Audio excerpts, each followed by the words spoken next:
охайний, теплий. Видно, що дійсно дорослі піклуються про вас. Я думаю, вам тут подобається. Подобається вам? Подобається?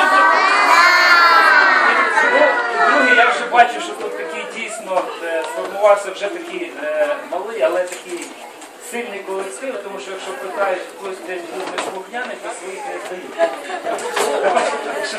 Дійсно стоять один за другим, навіть якщо хтось був трошечки, чуть-чуть малесенько неслухняний, то інші друзі його підтримують. Ви правильно розумієте?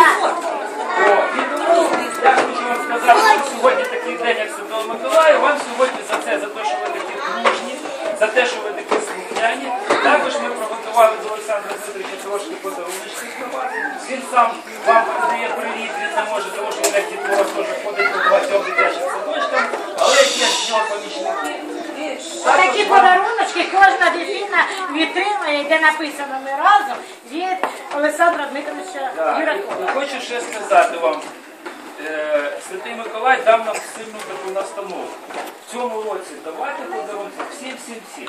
Але хто буде неслухняний наступному році, то вже нам розкажуть потім ваші керівники, хто був неслухняний, вихователі, і скажуть, коли давати, не давати. Зараз всім подарунки. Подаруємо. І ми вам також даруємо.